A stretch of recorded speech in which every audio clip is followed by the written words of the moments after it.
जय हिंद प्यारे बच्चों। आशा करता हूं आज सैनिक स्कूल का एग्जाम आपका सभी का बहुत अच्छा रहा होगा और सभी ने बहुत अच्छा परफॉर्म किया सैनिक स्कूल के एग्जाम में। यदि हम बात करें सैनिक स्कूल के एग्जाम की तो क्वेश्चन पेपर जो बहुत आसान रहा। हर सब्जेक्ट की बात करें तो सभी सब्जेक्ट्स का जो लेवल है वो ज्यादा हार्ड नहीं था, बिल्कुल आपके आईक्यू लेवल के अकॉर्डिंग ही सारे क्वेश्चंस यहाँ सेट किए हुए थे। तो सैनिक स्कूल में 6th क्लास का यहाँ पर हम सॉल्यूशन कराएंगे अभी आपको। तो सभी बच्चे क्वेश्चन पेपर निकाल लें। क्वेश्चन पेपर में सबसे पहले अभी हम आपको कराएंगे जीके। तो जीके में कितना स्कोर किस बच्चे का रहा वो अभी चेक करेंगे। यहाँ पर हम कितने क्वेश्चंस आपने सही किए और कितने क्वेश्चंस आप जो है वहां पर जल्दबाजी में गलत करके आए। बहुत से बच्चे तो ऐसे हैं कि आंसर पता है लेकिन फिर भी आते हुए भी कई बार जल्दबाजी में उस क्वेश्चन का आंसर आप गलत लगा करके आ जाते हैं। तो चलिए सबसे पहले आप अपना जो है जीके वाला पोर्शन निकालेंगे सभी बच्चे। तो जीके करेंगे यहां पर हम general knowledge section D. Paper का लेवल यदि बात करें तो पेपर का लेवल आई थिंक मेरे हिसाब से इजी है, इतना ज्यादा हार्ड नहीं लगा मुझे। Who among the following discovered that mosquitoes spread malaria? ये किसने डिस्कवर किया था कि जो मॉस्किटोज हैं वो मलेरिया को स्प्रेड करते हैं? तो हु डिस्कवर्ड दिस? तो दैट इज रोनाल्ड रॉस। तो रोनाल्ड रॉस ने, ये कई बार क्वेश्चन आपको करवाया था क्लासरूम के अंदर कि जो मॉस्किटो के द्वारा मलेरिया स्प्रेड होता है तो ये किसने डिस्कवर किया था? रोनाल्ड रॉस ने। नेक्स्ट क्वेश्चन क्या कह रहा है ये?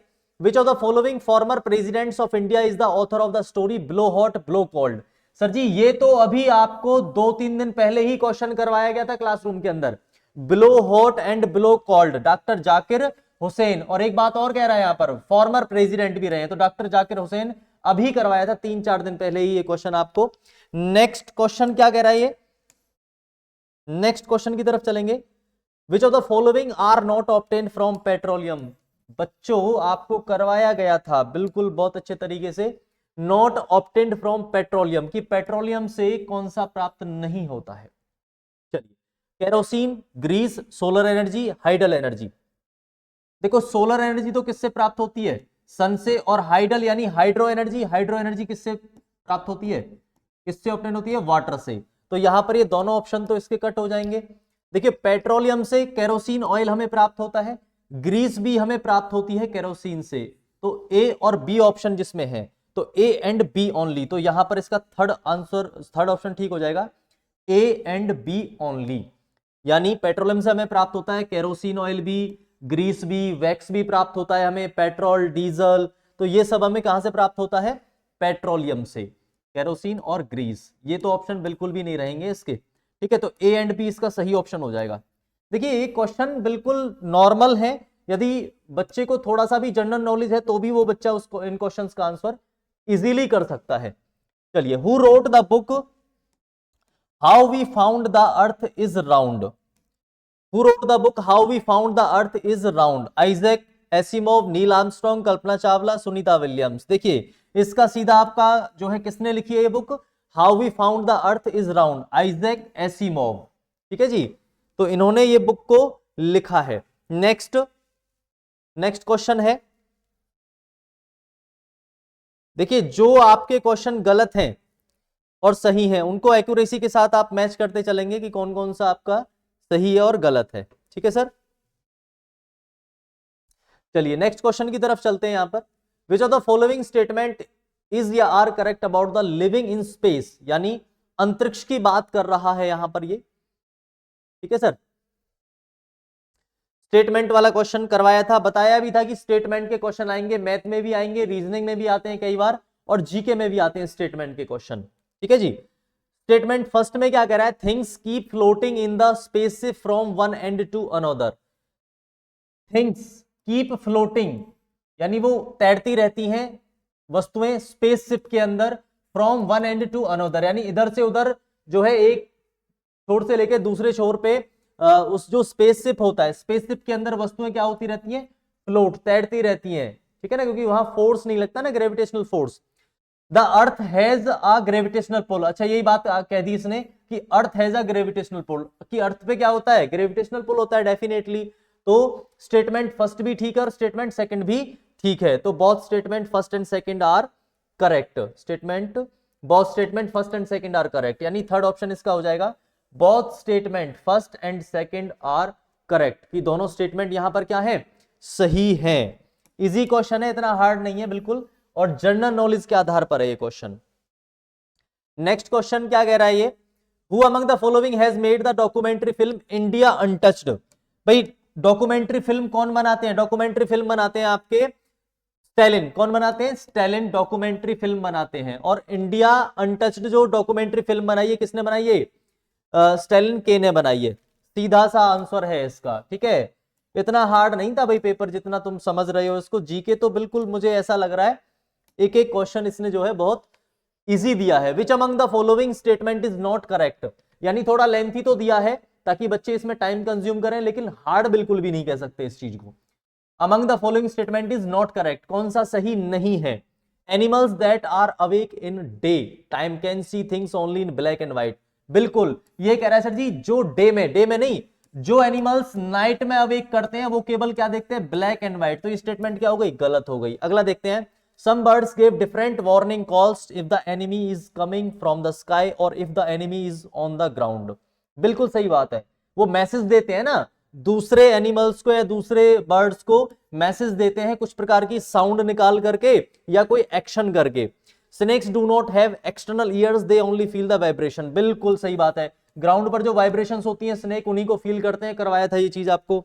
Fishes gave alarm call by electric signals के द्वारा देती हैं, ये भी बात ठीक है, ये भी बात ठीक है। तो इसमें कौन सा सही नहीं है, first, animals that are awake in, वो डे टाइम में अवेक नहीं, जो नाइट में अवेक होते हैं, यानी नाइट में रात में जागते हैं वो जीव, वो हमेशा से कैसा देखते हैं, ब्लैक और व्हाइट देखते हैं रात को जो जीव जागते हैं। तो इसका कौन सा गलत हो जाएगा, करेक्ट नहीं है, फर्स्ट ऑप्शन इसका करेक्ट नहीं है। ठीक है सर, नेक्स्ट क्वेश्चन की तरफ चलते हैं। भाई क्वेश्चन पेपर का यदि बात करें हम, बिल्कुल इजी लेवल लिया है उसने, और एक एक क्वेश्चन बिल्कुल आपके लेवल का है, और जो बच्चा थोड़ा सा भी जिसने प्रैक्टिकल सोचा होगा इन क्वेश्चंस में, ठीक है। और आपको तो पता ही है सैनिक स्कूल में हमारा जो रिकॉर्ड रहा है 50 आउट ऑफ 50 जीके का, ठीक है जी, और आरएमएस का 50 आउट ऑफ 50, यानी जीके में यदि बात करें, रीजनिंग का 50 आउट ऑफ 50, मैथ्स में 150 आउट ऑफ 150 सैनिक स्कूल 6th क्लास में यदि हम बात करें। तो रिजल्ट के मामले में तो भाई हमारा जो है ना, एक एक बच्चा महारत हासिल करके आता है पेपर के अंदर। तो चलिए आगे देखते हैं। आप लोग भी बहुत अच्छे हैं भाई, आप लोगों ने भी बहुत अच्छी मेहनत की है। Food items methods of preservation, क्या कह रहा है, प्रिजर्वेशन का बता रहा है। तो कुकड फूड को, यानी जो कुकड राइस है, onion garlic milk green coriander. भाई देखिए यदि हम बात करें यहां पर मिल्क को कैसे बचाएंगे भाई, गर्म करके बचाएंगे। और ग्रीन कोरिएंडर को रैपिंग इन अ डैम्प क्लॉथ, थोड़ा सा गीले कपड़े में उसको हम क्या करते हैं, लपेट करके जो ग्रीन कोरिएंडर हरा धनिया होता है उसको खराब होने से बचाते हैं। अच्छा जी, उसके बाद ऑनियन और गार्लिक को क्या कर देते हैं, open in a free space. तो सर जी यहीं से पता लग गया हमें मिल्क, सी का क्या है, फर्स्ट। सी का फर्स्ट किसमें दे रखा है, चलिए देख लेते हैं अभी। सी का फर्स्ट किसमें दे रखा है इसने, सी का फर्स्ट ऑप्शन, सी का फर्स्ट इसमें है और इसमें, यानी ए और फर्स्ट और सेकंड ऑप्शन में है। उसके बाद ऑनियन और गार्लिक को क्या करते हैं हम, keeping in an open place, open place में डाल देते हैं। और कोरिएंडर को रैपिंग, तो बी का क्या हो जाएगा यहाँ पर, बी का थर्ड। तो बी का थर्ड किसमें है, सेकंड ऑप्शन, तो यहाँ पर सेकंड ऑप्शन ये ठीक हो जाएगा। ठीक है जी। और कुकड राइस क्या करते हैं, putting in a ball and keeping the ball in a container with some water. तो ए का क्या हो जाएगा बच्चे, फोर्थ हो जाएगा। डी का क्या हो जाएगा, सेकंड हो जाएगा। मिल्क को हम बॉईल करेंगे। और बी का हो जाएगा ये keeping in an open dry place, यानी ऑनियन और गार्लिक को क्या करेंगे हम, खुले एरिया में डाल देते हैं अपने किचन में। ठीक है बच्चों, करवाया था बिल्कुल प्रिजर्वेशन का, बताया भी था कि एक क्वेश्चन आएगा प्रिजर्वेशन का, क्योंकि ये आपके लेवल की ही चीजें हैं। ठीक है सर, आगे चलते हैं। आगे क्या कह रहा है, in which year did Gandhi ji go on yatra long walk from Ahmedabad to Dandi seashore in Gujarat to protest against the British law that did not allow people to make salt themselves. अच्छा जी, क्या पूछ रहा है, अच्छा ईयर पूछ रहा है डांडी मार्च का। भाई डांडी मार्च कब हुआ था, 1930 में डांडी मार्च किया गया था, जो कहां से चली थी, साबरमती जो आश्रम है वहां से चलाई थी और कहां तक, डांडी सीसोर तक चलाई थी, और अंग्रेजों के जो नमक कानून है उसको तोड़ा था। किसने? महात्मा गांधी जी ने। ठीक है जी, क्लियर है सर? चलिए नेक्स्ट क्वेश्चन की तरफ चलते हैं। नेक्स्ट क्वेश्चन क्या कह रहा है यहां पर?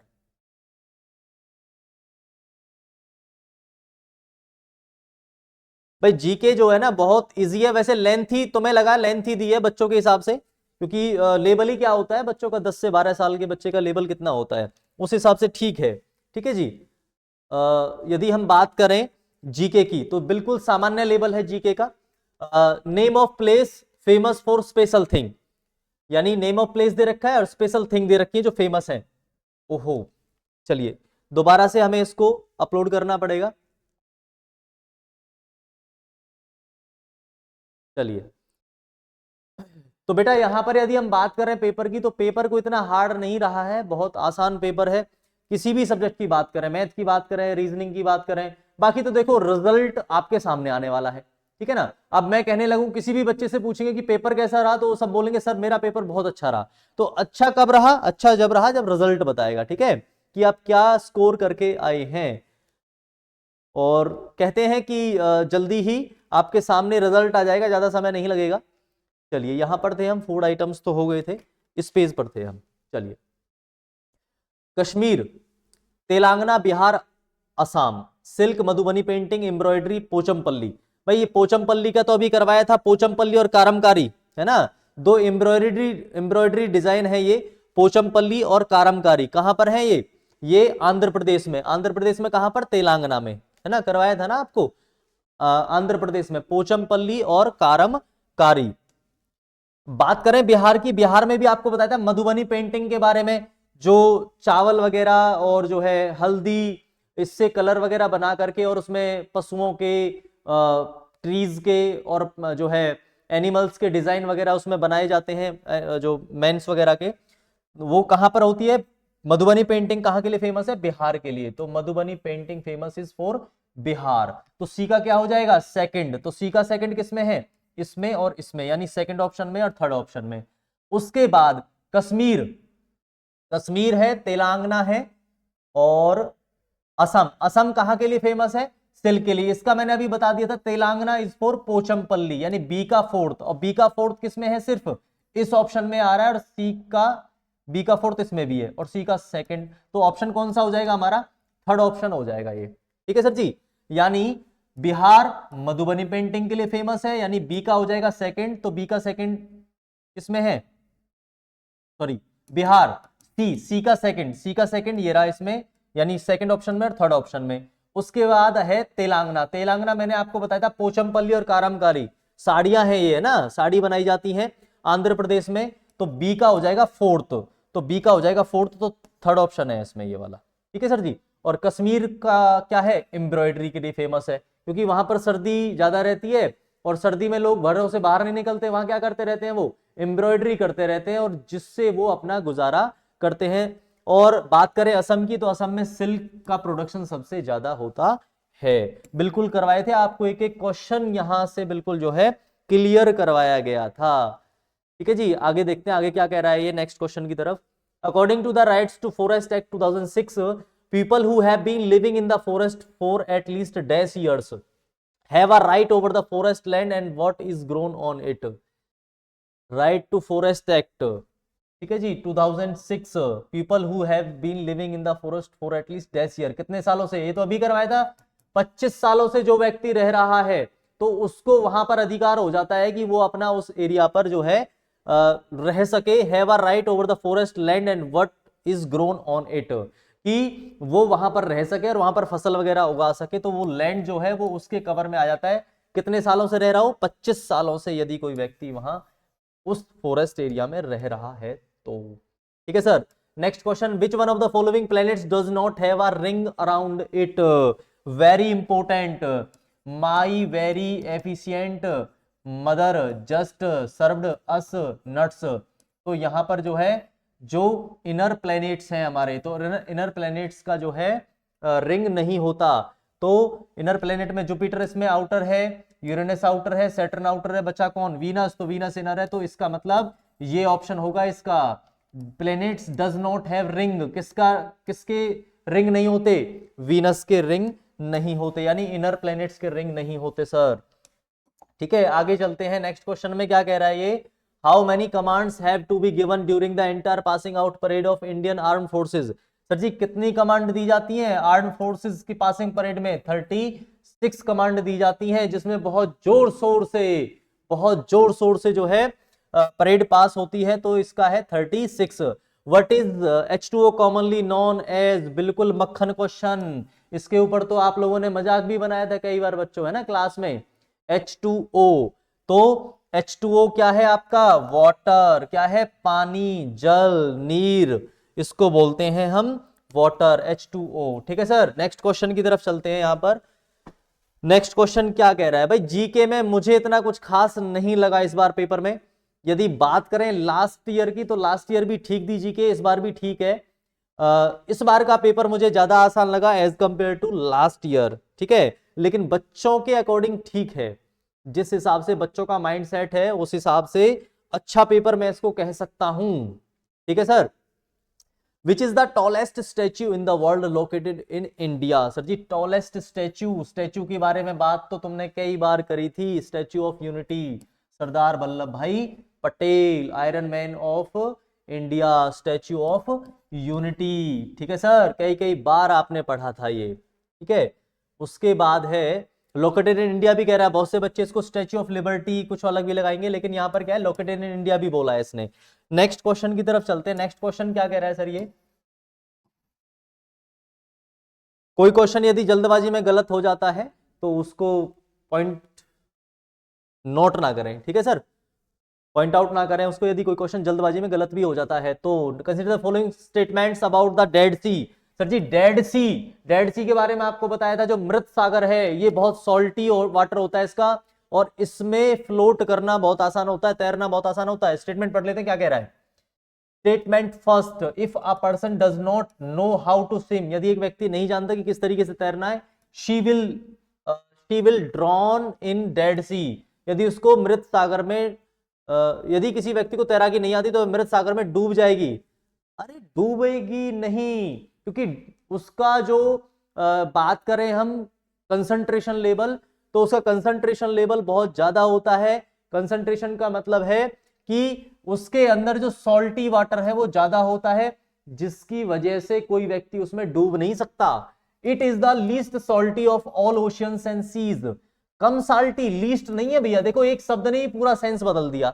It is the least salty of all oceans and seas, वो ज्यादा है, ज्यादा सॉल्टी है। ठीक है, तो यहां पर क्या कह रहा है ये, she will drown in dead sea, डूब जाएगी। पहली स्टेटमेंट तो गलत है, डूबेगी नहीं भैया वो, पहली स्टेटमेंट गलत है। फर्स्ट स्टेटमेंट इज इनकरेक्ट, यहां दे रहा फर्स्ट स्टेटमेंट इज इनकरेक्ट। और सेकंड स्टेटमेंट क्या है भैया, it is the least salty of all oceans and, नहीं ये भी स्टेटमेंट गलत है, तो दोनों स्टेटमेंट इनकरेक्ट किसमें है, इसमें। तो both statements are first and second are incorrect, दोनों स्टेटमेंट गलत हैं, क्योंकि ये तो बहुत ज्यादा सॉल्टी है, लीस्ट नहीं है। लीस्ट का मतलब होता है कम, है ना, महासागर समुद्र सबसे कम लवण युक्त, सबसे कम लवण युक्त नहीं है, ज्यादा है सर।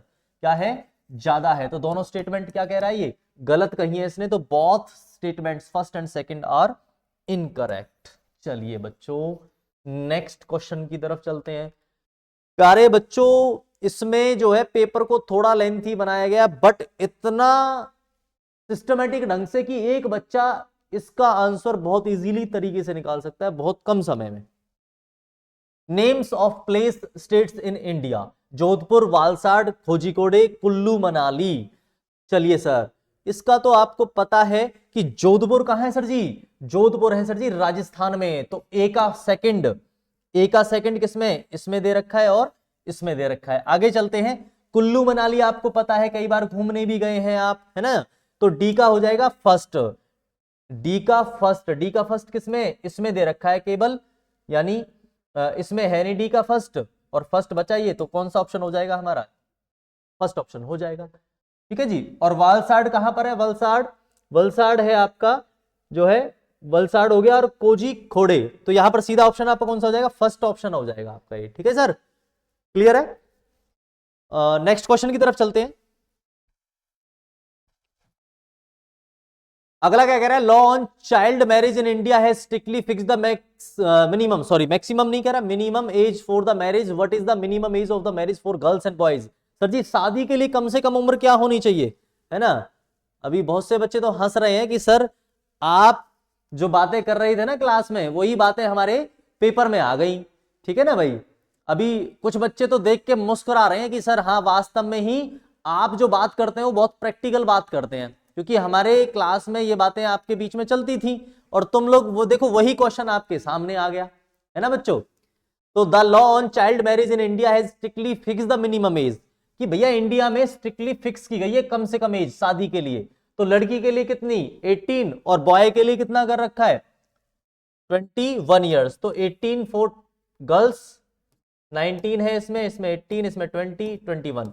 तो क्या हो जाएगा 18 हो जाएगा गर्ल्स के लिए, 21 किसके लिए हो जाएगा बॉयज के लिए। सीधा सा आंसर है इसका, ठीक है sir.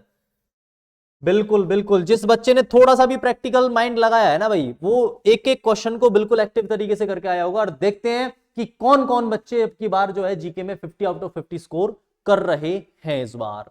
What is the capital city of United Arab Emirates, UAE. तो यूनाइटेड अरब एमिरात का कैपिटल सिटी कई कई बार करवाया था भाई, आबू धाबी, है ना। कई बार बताया था आपको, कई कई चीजें बताई थी इसके बारे में। बिल्कुल आप सही लगा के आए ऑप्शन, ठीक है। बिल्कुल बिल्कुल, पेपर को मैच करते रहे भाई, कौन कौन सा आपका सही है। Consider the following statement about the banyan tree, banyan tree के बारे में भी करवाया था आपको क्वेश्चन, कि इसकी जो जड़ें हैं वो ब्रांचेस से निकल करके और ग्राउंड पर आ जाती हैं, शाखाओं से निकल करके, और क्या रूप ले लेती हैं स्टैंड, स्टैंड का रूप ले लेती हैं, ताकि उस पेड़ को सपोर्ट प्रोवाइड कराती हैं। चलिए पढ़ते हैं क्या कह रहा है statement first. The banyan tree does not have roots under the ground like other trees. ये कह रहा है नॉट हैव रूट्स, रूट्स नहीं होती अंडर द ग्राउंड, अंडरग्राउंड में लाइक अदर ट्री, और पेड़ों की तरह बनियन ट्री डज नॉट हैव, अरे होती तो है, ये तो गलत कह रहा है इस बात को। बनियन ट्री की अंडरग्राउंड रूट्स भी होती है सर जी, ठीक है सर। आगे क्या कह रहा है statement second, the roots of the banyan tree grow down from the branches, बिल्कुल निकलती हैं sir, until they reach the ground, और जब तक चलती है जब तक वो धरती पर ना पहुंच जाए। बिल्कुल स्टेटमेंट सेकंड ठीक है और स्टेटमेंट फर्स्ट गलत है। तो यहां पर हम कह सकते हैं स्टेटमेंट फर्स्ट इज इनकरेक्ट और statement second is correct. First is incorrect and second is correct. तो फोर्थ ऑप्शन इसका रहेगा statement first is incorrect and second statement is correct. First तो इनकरेक्ट है और सेकंड क्या है सर जी करेक्ट स्टेटमेंट है।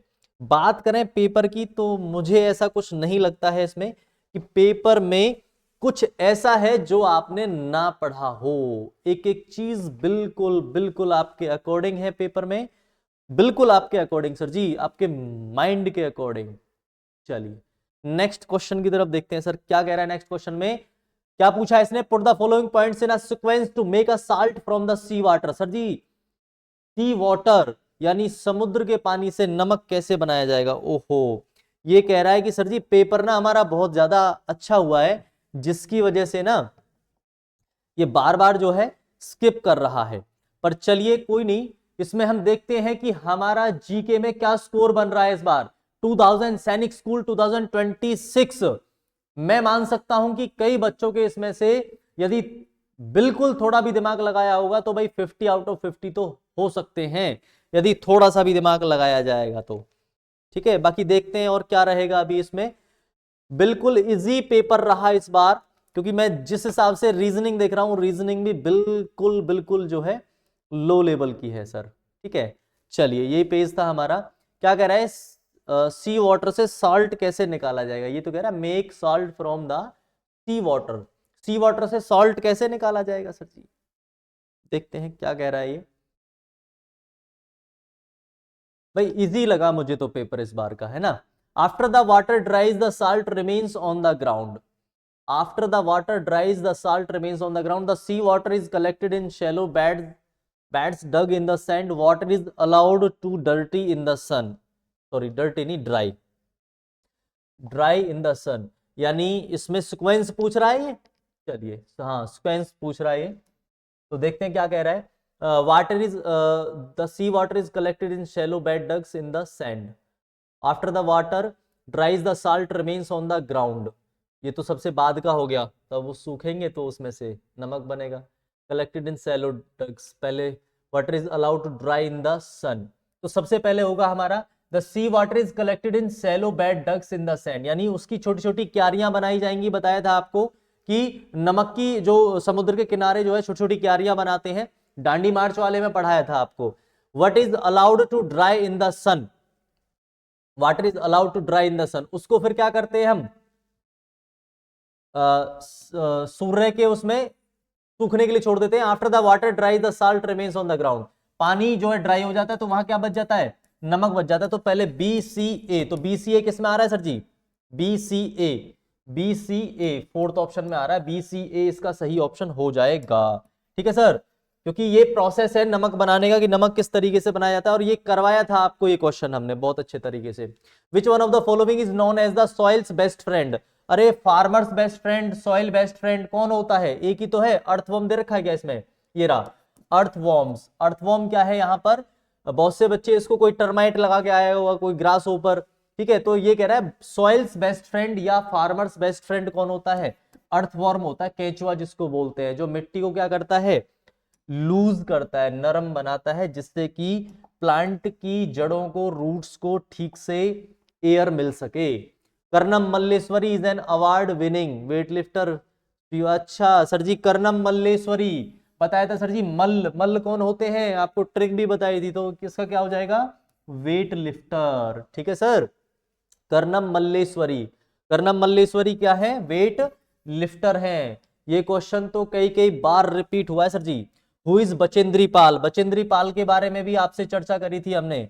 बचेंद्री पाल कौन है, first Indian women to go into space, peak Mount Everest, sir ji Bachendri Pal Mount Everest कई बार बताया था ना, ठीक है ना जी। बचपन से ही इन्होंने बहुत प्रयास किया और इनको शौक था कहां पर, पहाड़ों पर चढ़ने का, तो माउंट एवरेस्ट पर सबसे पहली महिला रही है चढ़ने वाली, वॉक इनटू मून।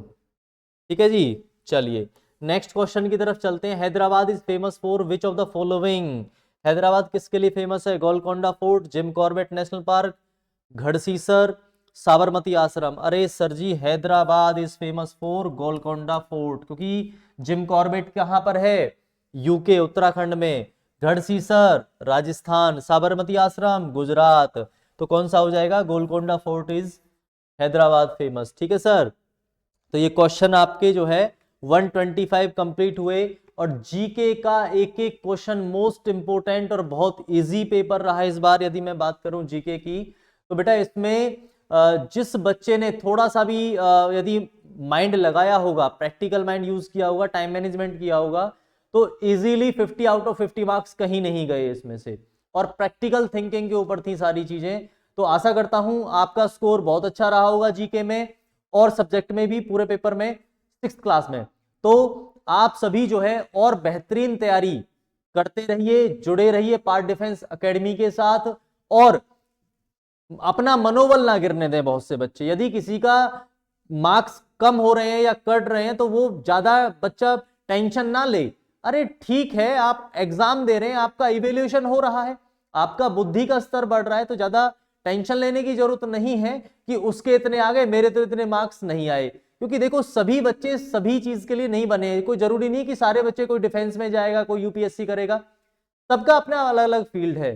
तो टेंशन ना लीजिए, खुश रहिए, मस्त रहिए, चीजों को सीखते रहिए, नॉलेज लेते रहिए और अपने जीवन में आगे बढ़ते रहिए। इसी के साथ जय हिंद, जय भारत।